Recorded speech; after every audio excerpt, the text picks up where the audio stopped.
पिछली वीडियो में हमने SN2 रिएक्शन का मैकेनिज्म देखा। इस सूरत में हाइड्रोक्साइड आयन न्यूक्लियोफाइल के तौर पर काम करेगा और हमारे इलेक्ट्रोफाइल पर हमला करेगा, बिल्कुल इस वाली कार्बन पर। और चूंकि SN2 मैकेनिज्म कंसर्टेड मतलब मुश्तरका है, यानी कि एक ही वक्त पर सारी चीजें हो रही होती हैं, यानी न्यूक्लियोफाइल इलेक्ट्रोफाइल पर इसी वक्त हमला करता है जब हमारा लीविंग ग्रुप यहाँ से निकलता है, तो ब्रोमीन ब्रोमाइड एनाइन बनकर निकल जाता है और OH जो हमारा न्यूक्लियोफाइल है लीविंग ग्रुप की जगह ले लेता है। अच्छा, लीविंग ग्रुप से मेरा मुराद ये है वो ग्रुप जो यहाँ से निकलता है। तो हमारे फाइनल प्रोडक्ट में अब OH कार्बन चेन के साथ जुड़ा हुआ है। इस वीडियो में हम SN2 रिएक्शन की स्टीरियो स्पेसिफिसिटी देखेंगे और इसका मतलब ये है कि रिएक्टेंट्स की स्टीरियो केमिस्ट्री प्रोडक्ट की स्टीरियो केमिस्ट्री तय करती है। मिसाल के तौर पर अगर हम अपने सबस्ट्रेट को देखते हैं तो हमें पता है कि ये कार्बन कायरल सेंटर है और ब्रोमीन वेज पर है, मतलब हमारी तरफ बाहर आ रहा है। लिहाजा इस कायरल सेंटर पर R कन्फिगरेशन है। और अगर हम अपने प्रोडक्ट को देखें तो यहाँ हमारा कायरल सेंटर ये है, लेकिन अब यहाँ OH हमसे दूर जा रहा है और इस कायरल सेंटर पर S कन्फिगरेशन है। लिहाजा हमारे प्रोडक्ट की स्टीरियो केमिस्ट्री हमारे रिएक्टेंट की स्टीरियो केमिस्ट्री ने तय की है और ये SN2 मैकेनिज्म की वजह से है कि हमने उलट कॉन्फ़िगरेशन देखी है। तो इसको हम अंग्रेजी में इन्वर्जन कॉन्फ़िगरेशन कहते हैं। हम यहाँ R कॉन्फ़िगरेशन से S कॉन्फ़िगरेशन पर गए हैं और इसका सिर्फ एक ही मतलब है कि न्यूक्लियोफाइल लीविंग ग्रुप की मुखालिफ सिम पर ही हमला कर सकता है और ये हमारे SN2 मैकेनिज्म में यकसा होता है।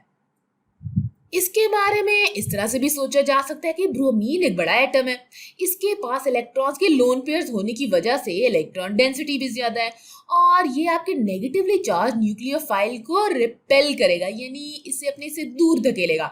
इसीलिए आपके न्यूक्लियोफाइल को मुखालिफ सिम्त से रसाई हासिल करना होगी और इसी वजह से आप उलट कॉन्फ़िगरेशन हासिल करते हैं, यानी इन्वर्जन कॉन्फ़िगरेशन हासिल करते हैं। तो चलें अब इसको बनाते हैं। तो हमारा हाइड्रो ऑक्साइड आयन, हमारा न्यूक्लियोफाइल इस कार्बन पर हमला करता है। इसी वक्त ये इलेक्ट्रॉन्स ब्रोमीन पर आ जाएंगे।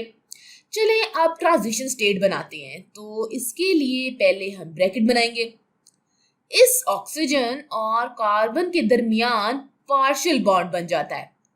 अब भी मिथाइल ग्रुप हमारी तरफ बाहर आ रहा है, मिथाइल ग्रुप हमारी तरफ बाहर आ रहा है, हाइड्रोजन हमसे दूर जा रहा है और इथाइल ग्रुप नीचे जा रहा है।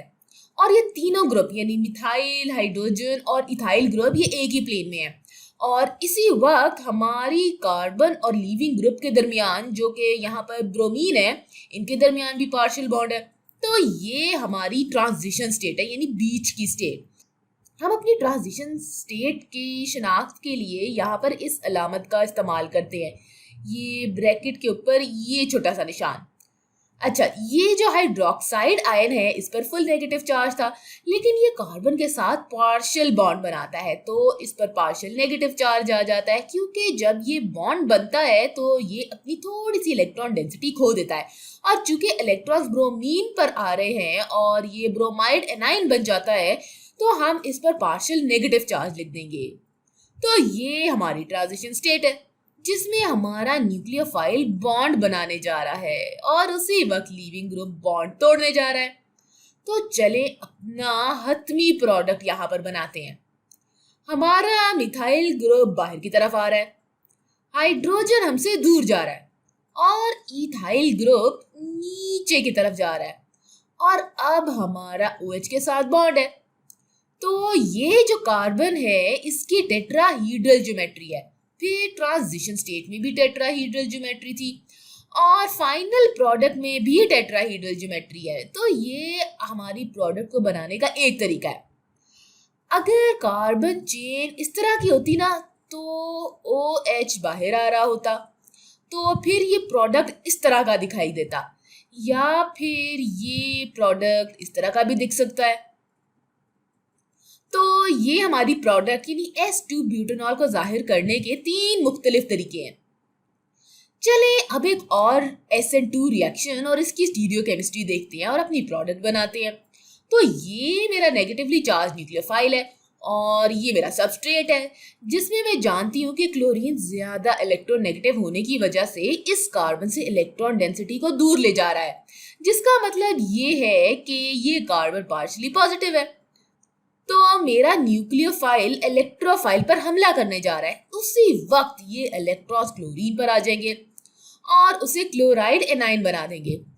ऐसा ही हम SN2 मैकेनिज्म में करते हैं और अब चूंकि हम स्टीरियोकेमिस्ट्री देख चुके हैं तो हम जानते हैं कि हमारे न्यूक्लियोफाइल ने लीविंग ग्रुप की मुखालिफ सिम्प पर हमला करना है और हमें उलट कॉन्फ़िगरेशन हासिल होती है।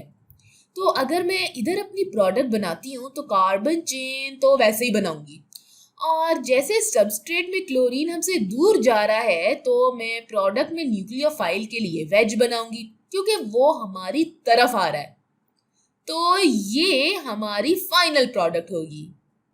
एक आम निजाम के लिए आपने देखा कि कॉन्फ़िगरेशन उलट हो जाती है। अगर आपके पास R है तो प्रोडक्ट S होगी और अगर आपके पास S है तो प्रोडक्ट R होगी। ताहम हमेशा ऐसा नहीं होता। अगर हम अपने इस रिएक्शन को देखते हैं तो बाएं तरफ ये हमारा शुरुआत वाला कंपाउंड है, ये एक SN2 रिएक्शन है और हमारा न्यूक्लियोफाइल मेथॉक्साइड एनाइन होगा। इसको यहाँ पर बना लूँ तो हमारे पास ऑक्सीजन है, CH3 है और ऑक्सीजन पर -1 फॉर्मल चार्ज है। तो हमारा न्यूक्लियोफाइल इस पार्शियली पॉजिटिव कार्बन पर हमला करने जा रहा है और उसी वक्त हम लीविंग ग्रुप को खो देते हैं। ब्रोमाइड आयन यहाँ सबसे अच्छा लीविंग ग्रुप है, तो ये इलेक्ट्रॉन ब्रोमीन पर आएंगे, इसे ब्रोमाइड आयन बना देंगे और ऑक्सीजन और कार्बन के दरमियान बॉन्ड बन जाएगा। ऑक्सीजन के ये वाले इलेक्ट्रॉन्स कार्बन के साथ बॉन्ड बनाएंगे और हमें हमारी प्रोडक्ट मिल जाएगी। अगर हम स्टीरियोकेमिस्ट्री देखते हैं, चलो पहले बाएं तरफ से शुरू करते हैं। हम जानते हैं कि ये कार्बन कायरल सेंटर है और अगर हम इस कायरल सेंटर के साथ जुड़े चारों ग्रुप्स को फौकियत तफवीज करते हैं तो हम जानते हैं कि ब्रोमीन का एटॉमिक नंबर सबसे ज्यादा है, तो इसको नंबर 1 देंगे। इसके बाद फ्लोरीन को नंबर 2 देंगे, कार्बन को नंबर 3 और फिर हाइड्रोजन को नंबर 4 देंगे। तो हम इस सिम्त में जा रहे हैं जो कि काउंटर क्लॉकवाइज है, यानी घड़ी की सुई जिस सिम्त में जाती है उससे उल्ट सिम्त में जा रहे हैं, यानी बाईं तरफ जा रहे हैं। तो हमारे इस कंपाउंड की कॉन्फ़िगरेशन S है। अगर हम अपनी प्रोडक्ट को देखते हैं तो ये कार्बन हमारा कायरल सेंटर है। अगर हम यहाँ पर फौकियत दें तो इस बार इनमें फ्लोरीन का एटॉमिक नंबर सबसे ज्यादा है, तो इसको हम नंबर 1 दे देंगे। ऑक्सीजन को नंबर 2, कार्बन नंबर 3 हो जाएगा और फिर हाइड्रोजन को नंबर 4 देंगे। तो हम इस सिंथ में जा रहे हैं, इसमें भी कॉन्फ़िगरेशन ऐसी है। तो यहाँ SN2 मैकेनिज्म की ये वो मिसाल है जिसमें जब न्यूक्लियोफाइल लीविंग ग्रुप के मुखालिफ सिम्थ से हमला करता है, हम मैकेनिज्म में तो इन्वर्जन हासिल कर लेते हैं लेकिन हम कॉन्फ़िगरेशन में उलट हासिल नहीं करते। इसकी वजह यह है कि जिसको हमने सबसे ज्यादा फौकियत दी थी यानी ब्रोमीन को, वो तो छोड़ गया है और फिर हमें फ्लोरीन को पहली फौकियत देनी पड़ी थी। यही वजह है कि कॉन्फ़िगरेशन S ही रहती है।